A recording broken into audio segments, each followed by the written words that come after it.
Night,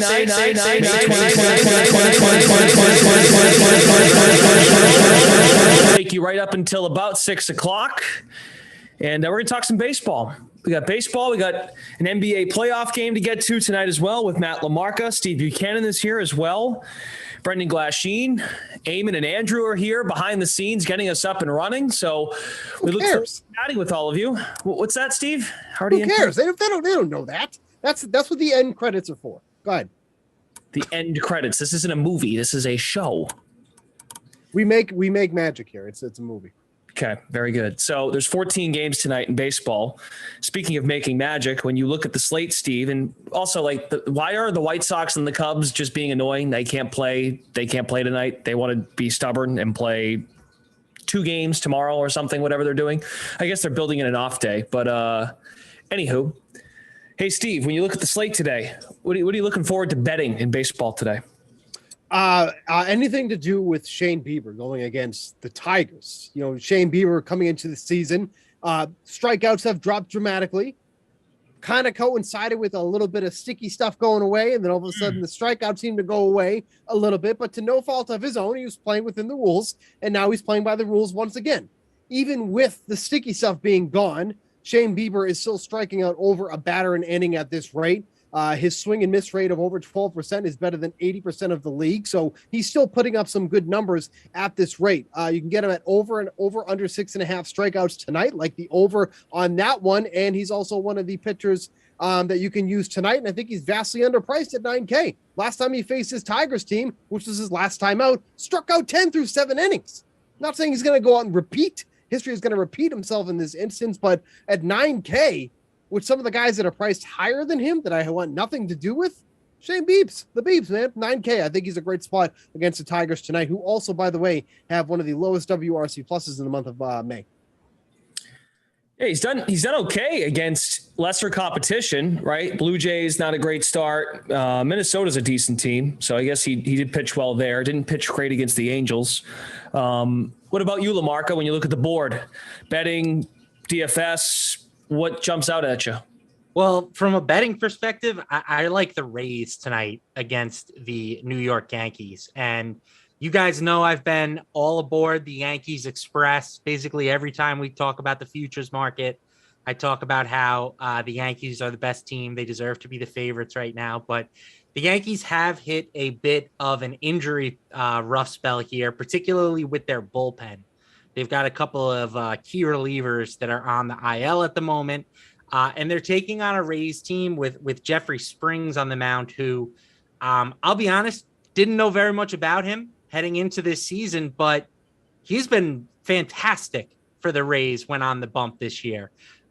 He's started 4 games. He's appeared in 8 others. Overall, he's pitched 27 1/3 innings, and he's got a 1.32 ERA.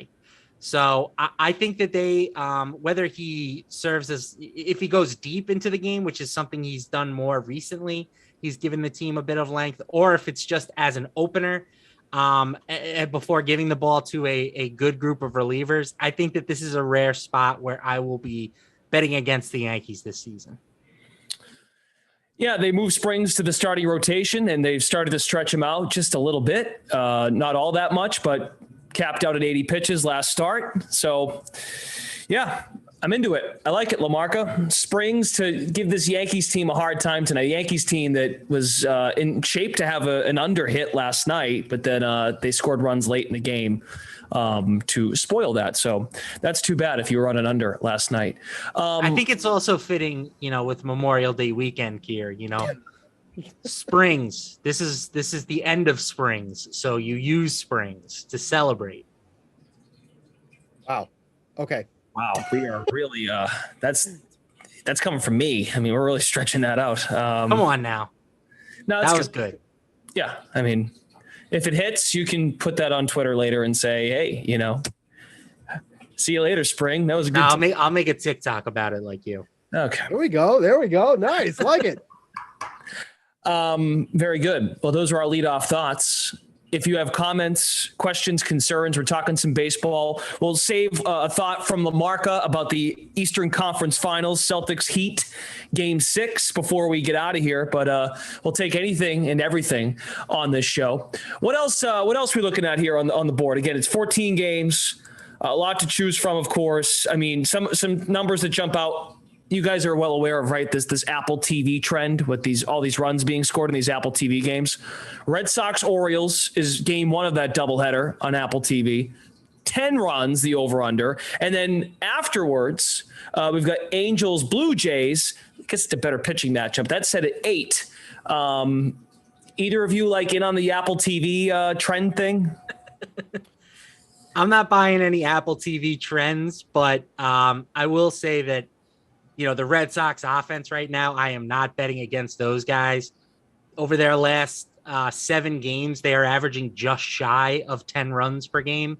Obviously, Trevor Story, we know what he has been doing. He has been just super locked in at the dish, but this is a team that we expected to hit all year. So nice little positive regression for them over the past 7 days. And in DFS, they are going to be your chalk offense tonight, facing off against Kyle Bradish.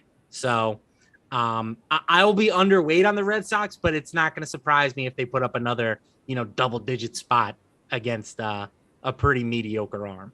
I'm actually shocked that you're getting plus money at -1.5 on the run line for the Red Sox tonight with the way this offense has been over the last 10 games. They've won 8 of those games outright, and of those games, they've won them by an average of 5.5 runs. Not saying that trend is going to continue, but when you're telling me somebody is absolutely crushing games by that big of a margin, and then you're getting plus money on them on the run line tonight, I will take that all day. Now, I know, you look at this matchup here, Garrett Whitlock has been great out of the bullpen, so in the rotation. I feel like that's where they're kind of pushing it here because they're having him go deep into these games. And the second time through the order, his numbers really aren't as good. But we're talking also about an Orioles offense that has been one of the worst on the road. As a club on the road, they're hitting .213 overall. You're not going to score a lot of runs when as a club you're hitting .213. So I think this is a good spot for the Red Sox, -1.5 on the run line, getting plus 105. Don't hate that at all, getting the plus money on that for a team that should be beating the Orioles by more than 2 runs. Orioles are, you're right, really bad on the road. Their record matches up with the batting average, 6-16 away from Camden Yards. Meanwhile, they're over 500 at home this year at 12-11. Where are we finding other spots where you guys find value from a betting perspective or on the sports book? I'm sorry, on the DFS contest in terms of how you want to take advantage of the board. Can I talk about the biggest talking point, I think, on tonight's DFS slate? Yep. Is what do you do with John Gray? He is 5,500, which is just absolutely dirt cheap. And he's taking on the Oakland A's, who we know are one of the worst offensive teams in baseball. And he's going to be massively popular. It wouldn't shock me if he's approaching 50% owned in this spot. So do you want to eat the chalk with a pitcher that it really is kind of just a mediocre arm? Or do you want to try and fade him? And I think that you can make a interesting case both ways, but I'm more inclined to play him even at inflated ownership, just because this price tag is so bad. It honestly reminds me a lot of Sonny Gray on Tuesday, who was not this cheap, but was like 6,800 versus Detroit. 65. And everybody played him, and he pitched 7 scoreless innings with 10 strikeouts. So I'm not saying we get that level of production from John Gray today, but I think, getting around 20 fantasy points is very within the realm of possibilities. And if that happens, he is going to provide just so much value at 5,500. I mean, look at his price tag in those other starts this season, Glenn. I was just going to say that. Yeah, it's nuts. We've had these weird instances where the algorithm just seems like it's way off. Apparently it doesn't like players with the last name Gray. Gray. Yeah. That just seems to be a thing. But we had this situation. We talked about this with the Braves for a while. It was like Marcell Ozuna was 3,200, Matt Olson was 3,500, and it was like, on what planet does this make sense? But we're going to shut up about it and just play them because they're that cheap. Like, that's kind of the situation we have with John Gray here. But when that type of situation comes up, the ownership is going to be there too as well, because everyone sees, oh crap, John Gray's 5,500. That's a free square. Now I can jam in, some of these higher priced offenses like the Red Sox. Like the most popular build tonight is going to likely be a Red Sox stack with John Gray in the mix too, because it evens out very nicely. So do you want to go against that? Or do you want to kind of ride it and mix it up with some of these other players? That's what we really have to kind of decide for tonight. I will say, though, a chalky John Gray, even at 5,500, is not exactly my cup of tea. Okay. It has the potential to end very poorly. Very poorly, even against the Oakland Athletics, who are being a massive pain in the ass, by the way, because I have the under on the wins. They just kind of keep winning just enough where it's like, not feeling too great about this at the, almost in the month of June. But my selfish reasons aside, John Gray is not a guy who's going to go out there and blow the doors off of anybody at this point. But again, at that price point, it's very hard to ignore. I just don't know how overweight or how underweight I'm going to be on him as of yet, because a chalky John Gray usually isn't a good John Gray. So can I tell you what I'm doing, Mr. Buchanan? I'd love to hear it. This is an open forum. I'm going to play John Gray at around 50% today. Sure. That's fine. And then within the other 50% of my lineups, I will have some A's stacks. I think that's a good way to have exposure to John Gray and also be prepared in the instance that it doesn't go as expected. Yep. And I think that's why my preferred strategy, just because I think that the folks who aren't playing John Gray are not going to be stacking the A's. So it's kind of like I'm getting the best of both worlds. And the A's are just so dirt cheap. You can stack like their top hitters and it'll cost you less than 15,000 on DraftKings. So I really actually like that idea. I wrote about this today in one of my articles. You can stack the A's and pair them up with Verlander and Shane Bieber. So if you want to go with the two stud arms and get some leverage against John Gray, I think that's a really interesting idea. And I'll just throw one more note on this too. It's always something to think about, to consider that this is the latest game starting on the slate. The ownerships on these later games are usually lower than they should be, because a lot of times maybe the lineups aren't out yet when lock comes around. The average user is not going on and switching up their lineups because the Oakland Athletics lineup is out now. So now they're going to get those guys in. They go by what lineups are out and available, or most likely about, and that's who they're playing with first. Sure, there'll be some guys sprinkled in because it's not like nobody plays these later guys, but the average user does not wait around for these later lineups, and they go with the guys they want to play, and that's it. So not only is Oakland going to be a very low-owned stacked, but they're going to be a low-owned stack for multiple reasons. So if there is a case to be made to be using Oakland, that's another one to consider as well. You have a stat on that? I'm just curious. Like a stat? Yeah, it works. No, I mean a stat. You said the average user. I'm just curious if you had it off the top of your head, like the. Well, just think about this though, right? If you're making your lineups, it's 5:30 right now. Okay, we only have a handful of lineups in. If you're making your lineups for a 7 p.m. lock, some of these West Coast games do not have lineups available. Correct. So when you're going through and you're just looking for guys to use, the guys who have that check mark, as you see right here, are the guys we know that are playing. Like late swap is, even like years and years and years into this, late swap is such an underutilized strategy in almost all sports, with the exception of maybe football. I think football late swap is very utilized, and it's something that people talk about. But late swap for baseball, for basketball, do people play hockey? I don't even know. But like late swap for all these sports is just a strategy that I think like the average user, and this is not a knock against anybody, but the average user doesn't utilize enough. So getting in some of those guys in the later games is something to think about. It's a great point, Steve, too, because let's say you don't have to start your night on the A's, right? Mm-hmm. If that's too rich for your blood, you can start your night with some other squads. And let's say that things aren't necessarily going your way. Maybe you faded the Red Sox and the Red Sox are off to a great start. Yeah. You can just pivot to a low-owned stack like the A's and try to make up the ground by fading John Gray and seeing if you can catch lightning in a bottle with the A's offense. So I'm with you. Late swap remains vastly underappreciated, but especially in baseball. Yep, no doubt. Okay, very good. So we've got a couple of strategies there. John Gray. So you suspect John Gray to be very popular Yes. at 5,500. Okay. I don't have ownership projections in front of me, but if I had to give you like a genuine guess, I would say he's going to be close to 40%. Okay. 40%. I think it's closer to 50, maybe even more than 50.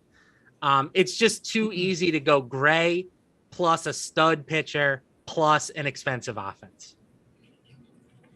That total set at 7. So if we just use that as a barometer too, you come to think, right? Even if he's just decent, like gives up a couple 2-3 earned runs, right? Like that's gotta correlate. I would like to believe. I mean, probably if I had to guess, if the Rangers are the favorites, their projected run total is like what 4.5, and then Oakland is 3.5, something like that. 3.6 and 3.4 or 3.7 and 3.3. Okay, he made the classic mistake of adding up to 8 because, it's that Syracuse education on display right there. Okay. I deserved that.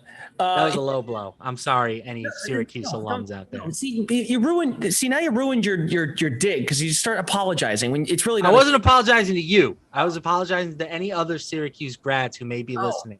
Be it Eric Devendorf, Jerry McNamara. If any of them are watching, I apologize. Okay. If you want to stack the Red Sox, you mentioned that, Steve. Who would be the Red Sox hitters you'd want to stack? So this is where it gets interesting because I think it's safe to say the Red Sox are going to be one of, if not the most popular stack tonight. So how do you differentiate that? I would say the average person goes 1 through 5. That's fine. But so is everybody else. So getting in some of these guys lower in the order, I think might be something interesting. Like here's where it gets interesting. Trevor Story is batting 6th tonight. If you're going 1 through 5, you're omitting the most popular guy, probably one of the most highly owned guys on this slate in Trevor Story. So does that mean you're taking out Verdugo in this potentially? Maybe. So it's, if you want to be a little bit different, like this, like in a tournament, Story is probably one of the easier fades you could make because everybody and their mother is going to be on Story. All right. And I get that he's having this historic stretch right now, but it's like, at what point is it going to be, and he did it 2 nights ago where he had nothing. He went 0 for 4. Yeah. Right. So at what point are you going to get leverage on the field? Like that's where you take someone like Verdugo or maybe Bobby Dahlbeck, who I think is batting 7th tonight. So it's, you got to try to mix up that stat. Oh, he's not in. I'm sorry. He's not in tonight. It's Frankie. Thank you. And so it's one of those things of where you want to differentiate your stack if you want to try to be different, or you just stack. Go ahead. One thing that I thought was really interesting when I was doing my research today, Kyle Bradish has a 478 WOBA allowed to right-handed batters and a 209 WOBA allowed to left-handed batters. So he has been pretty drastically like a reverse splits guy. Right-handed batters hitting him way better than left-handed batters. I think that Rafi Devers ends up being the highest owned member of this stack. So if you wanted to play the Red Sox in a unique way, I would consider stacking them without Devers, be it, if you wanted to go 3 through 7 and go with no Kike Hernandez, or if you even wanted to just skip around a little bit and go 1 through 6 with no number 2 hitter. That would be kind of my preferred method. And I'm not saying that Bradish is going to be, this drastic of a reverse splits pitcher all season, but so far this is the evidence that we have. So I kind of like that idea. We got some lineup news. Mariners outfielder Jesse Winker has been scratched tonight. Steve's Mariners. Does that hurt your feelings at all that he's not playing tonight? No. I mean, look, let's be honest. Like the chances of the Mariners winning tonight are probably slim to none. Steve's given up on the Mariners. Let's be honest. He's going to find a new Cinderella real soon. I mean, to be fair, I've actually doubled down on them to make the playoffs. So I've done that because the odds are better. But I will say there's actually a play I do like in this match. So if you want to go to that. So the Astros on the money line you're not looking to pay minus 220, right? But you like the Astros to win this game. So I think this is a way you can actually get the Astros to win this game at a bit of a cheaper price. If you go to the pitcher props, you can take Justin Verlander to record a win at minus 110, I think it was. Wow. It is now minus 180. This morning it was minus 110. All right. They're on you, Steve. Yeah, but this was minus 110. So so this does not come into play anymore. But when it was at minus 110, that was a much better way of getting basically the Astros to win this game. Because if the Astros are winning this game, you have to imagine there's a good start from Justin Verlander in there. And this is somebody who's been going consistently over 6 innings pitched. So you just really need the Astros bullpen, which has been phenomenal, by the way. You need them to hold it down for the next 3 innings. And like Ryan Presley at the end, they have the capabilities to do that. So this is no longer a play that I'm interested in at the price it was, but this is what's worth taking a look early because that was at minus 110. On a normal basis, a pitcher to record a win is usually plus money. So when you see something like minus 110 to open, there's a damn good chance that pitcher is going to be able to do so unless something weird happens. But at minus 180, no longer a play. But that was where I was going to go with that. That's a shame. Any other Verlander props that you like that could maybe come around to what you're talking about? I mean, you could do outs recorded. But that's stretching it a little bit. You know what I mean? We're talking about he needs over 18.5. So we need him to go over 7 innings in this game. He could go 6 and be done. It's not impossible, especially with the way he's been pitching. 6 1/3 gets it done, Steve. Yeah, but you're in the 7th inning is what I'm saying. Yes. You need him to be out there for the 7th inning. That's stretching it a little bit there, especially at minus 122. If this was closer to even money, I would consider that. But at minus 120, it doesn't happen often enough that's I want to take that play. I wanted to pick each of your brains because once you come back next week, we'll be in the month of June. And in this time of year with baseball, as Lamarca referenced, springtime is coming to a close. Yeah, I'll admit, it can't leave my head after how you put that earlier, Jesse Spring. But it's that time of year in Major League Baseball. Okay, are you a contender? Are you in it? Are you going to buy? You start to see teams kind of separate or believe they're in it. But any other final games that you want to hit on here before we transition to some futures? Something you're dying to get off your chest about the slate tonight? Yeah, I will say I'm sorry. Go ahead, Bukes. You go. All right.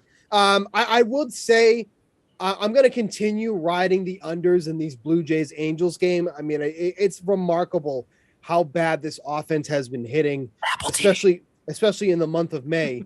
We have a thing with Apple TV Glass. You should be catching on to this. Cool. It's amazing how bad this lineup has been, especially in the month of May. The Blue Jays have scored more runs than only 2 other teams in Major League Baseball, and that is the Pirates and the Tigers.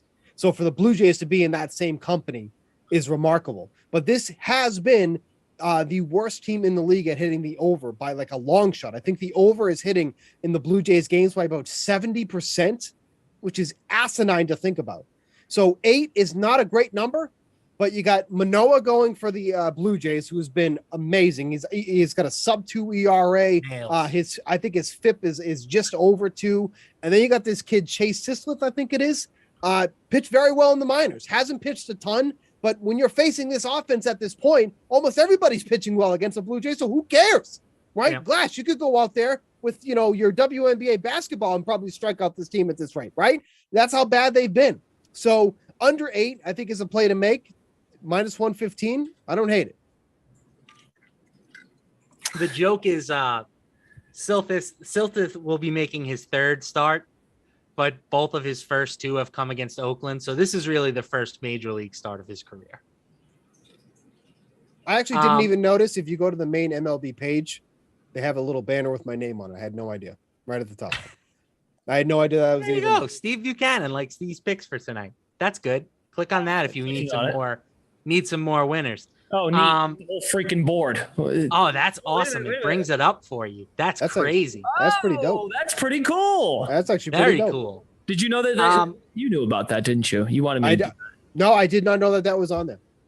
So I'm going to add one. If you want to add a Matt LaMarca pick to the Steve Buchanan parlay here, I'm going Miami Marlins and Atlanta Braves under 9 runs. Yeah. You look at the pitchers in this contest. You've got Trevor Rogers on one side, who was an all-star last year, and you've got Ian Anderson on the other, who is a huge prospect for the Braves, top 15 in all of baseball. Neither guy has gotten off to a very good start this year. The Braves roughed up Rogers in their last meeting, but I think this line is just too high given the caliber of young pitchers here. I think that they both will turn things around eventually, and 9 just seems a bit high for me. So that's my contribution. Under 9 runs. Under 9. Yeah, okay, that makes part. I follow now. Okay, very good. LaMarca, do you have any? You mentioned the Yankees are a team you're on from a future standpoint. Has there been a lost opportunity with that at this stage? I mean, it was very early, right? The Yankees could hit another little mini losing streak and you could find some value, but in the futures market, are you still dabbling a bit on the Yankees? They're plus 550 to win the World Series. Yeah. I think you can continue to take the Yankees at that number. The gap between them and the Dodgers has actually gotten a little bit wider heading into this week. Last week, the Dodgers were plus 450 and the Yankees were 550. So again, I think they're the best team in the league, and the Dodgers are great. They've made a really nice push over this last stretch of games, but the Yankees just check every box for me. So I continue to like them. And as my long shot pick, I like the Cardinals at 40-1. How about you, Steve? I think the Cardinals are actually a great call because I love I've let it know very much. I love Nolan Gorman. I love Matthew Liberatore. I think those are two guys that can help solidify both the rotation and the lineup. So at 40-1 odds, and they were 35-1, I think, earlier this week. So 40-1 is even better. Closer to the top, I can't get over that the Padres are 14-1. They're only 2 games back of the Dodgers. And they're 14-1 without Tatis, and they're sandwiched in between the Blue Jays, who are in free fall mode. I know they're over 500, but they've looked putrid, and the Braves, who I don't think are even over 500 right now. So 3 games under. So you have a Padres team who is 2 games behind your World Series odds-on leader, and they're 14-1. On a team that's about to get some massive reinforcements, whether it be in the shortstop position or outfield position, because don't forget, Tatis was playing outfield last year. And they were doing that to help save his shoulder. But this time it's a off-field wrist injury because he crashed his motorcycle. But, I'm not getting into his personal life. The only personal life I get into is Zach Davies because he's not very good at being married. Anyways, Padres at 14-1 just feels absolutely insane to me. So I like that one a lot. I feel like it's got to move at some point. Why is it still 14-1, especially in between those 2 teams? Though they're not even close to those 2 teams. Yeah. So especially considering how highly regarded the prospects were, or the Padres were heading into last year, right? Yep. They were just 1 notch below the Dodgers, and now they're pretty squarely behind, some of these other teams that I'm with you there, Steve. I like that call. Steve Buchanan's MLB.com article just came out for tonight's Apple TV action. So, and most of them are ones we just discussed. The JD Martinez over 1.5 bases, the Red Sox run line, Blue Jays Angels under. So there you go. Check it out.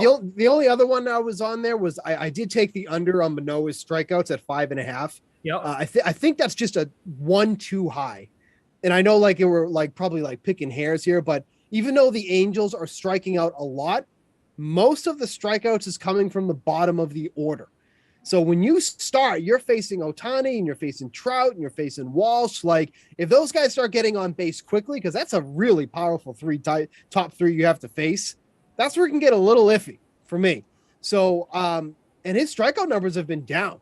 He was in double digits last year. He's averaging less than a strikeout per inning at this point. He's down to 7.7 on the year. So he's inducing more contact than he did last year. So 5.5 feels a little bit too high. It's gone under that number in 3 straight. So I know the matchup is good on paper, but when you look at that lineup and how it's structured, a lot of those lineups come at the bottom of the order, not necessarily the top. So I like under 5.5 tonight.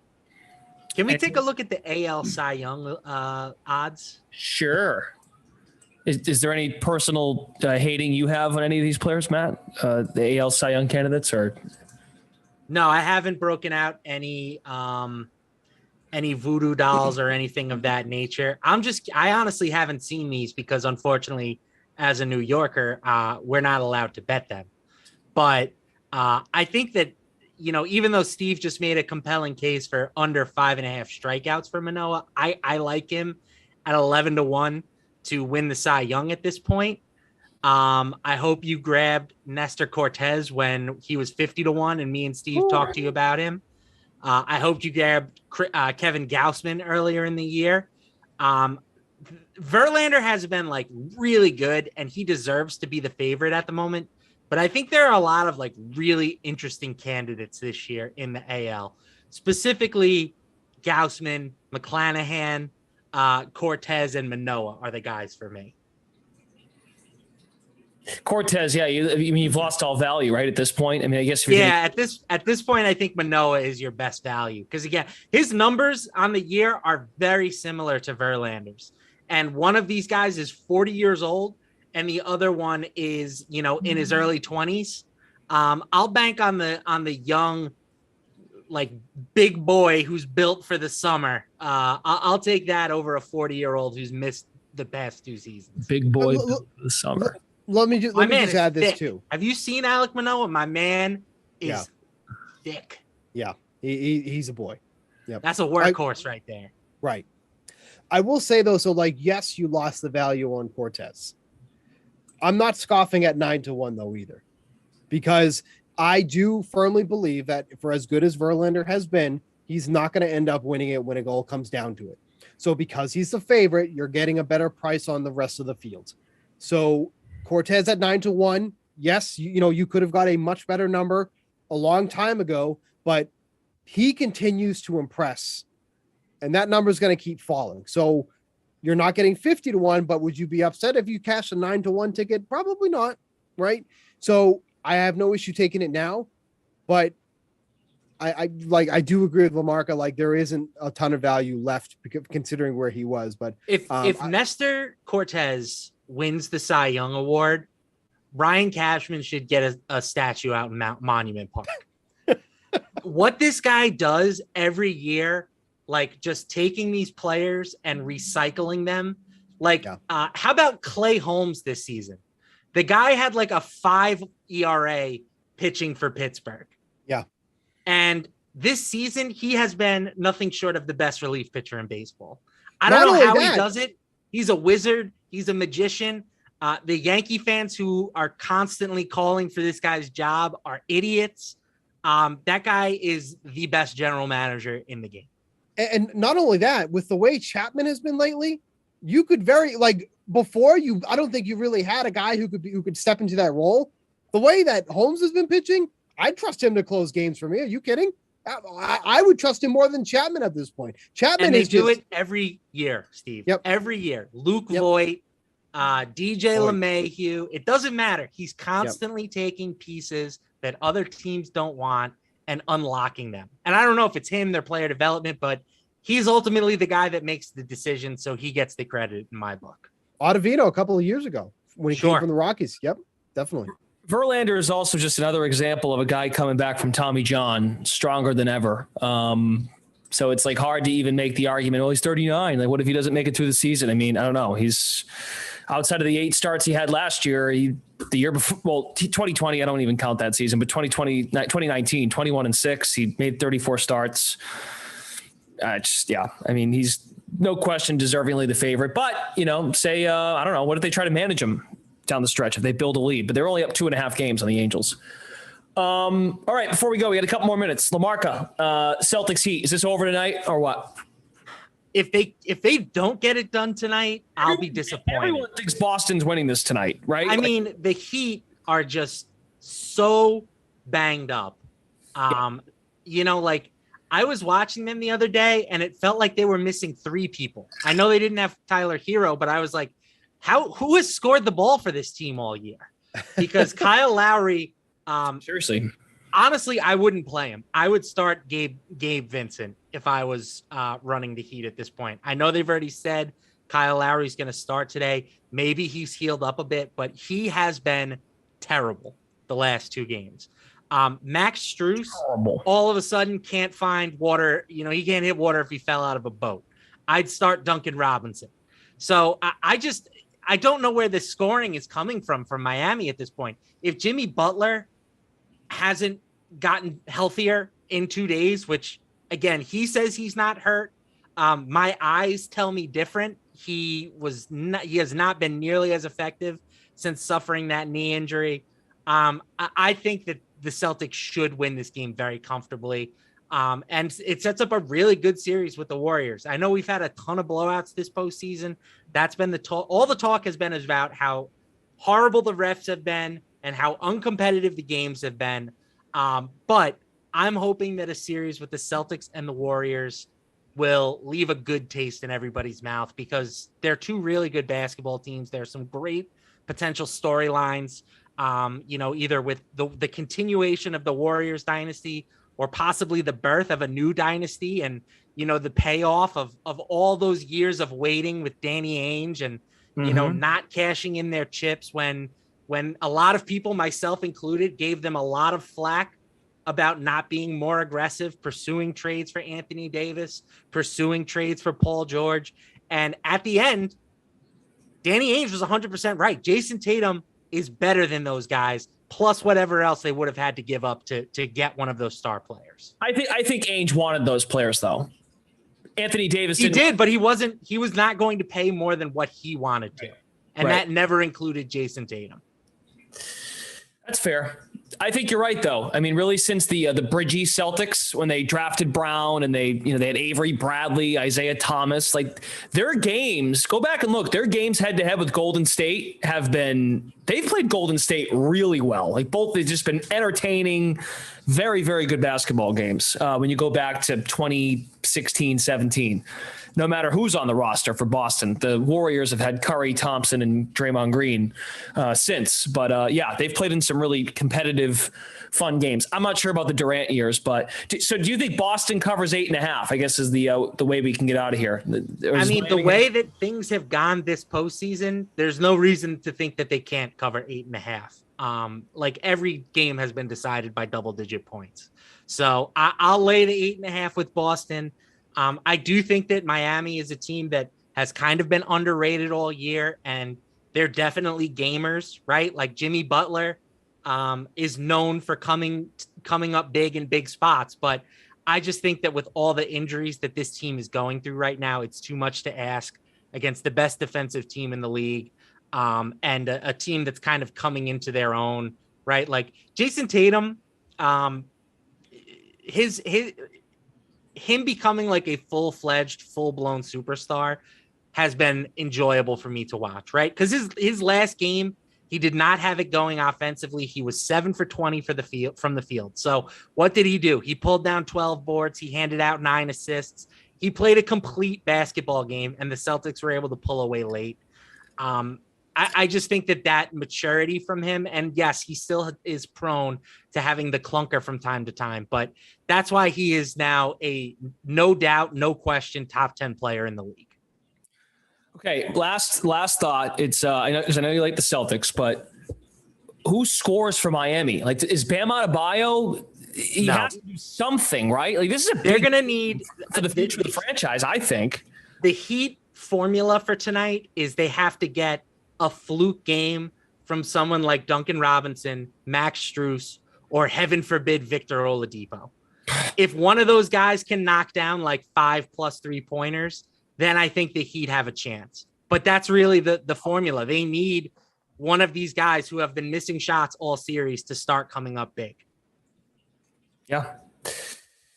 I think you're right. I really don't see an angle, but who knows? It also, if the Celtics don't show up, which they've proven that's possible when their back's against the wall, that is possible, but we'll see. Steve, you got a pick for this, or are you good? Yeah, sure. Celtics 8.5. Sure. I will say, With conviction. Warriors are my pick to win the title. It's been that way since the start of the postseason, and it's not changing now. They're too good. You got a future on them?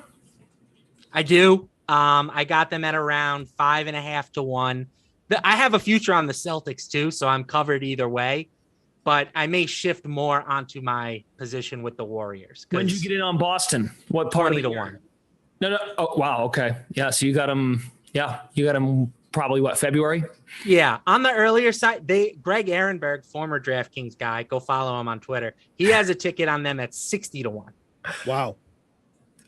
Greg Ehrenberg, bless his soul. He's been some Twitter beef here the last few days with the Celtics Miami series. It's been I've gotten a chuckle out of it, and I love Greg. I do. He's good people. Okay, that's all the time we have. You both have a fantastic Memorial Day weekend. Thanks. Absolutely. Fire up the grill. Anybody hungry, Glash? Let's have some chicken, baby. Oh, we got real quick. We got some news. Ohtani and Rendon not in the lineup against the Blue Jays. Oh, crap. Fire up Alek Manoah. Yep. There goes that strikeout prop. Nice pick. Okay. Yep. Everyone have some chicken. Yeah, that's right. Get on the grill, everyone. Get on the grill this weekend. Get on TikTok too. Follow Steve. It's really horrible content. Get involved.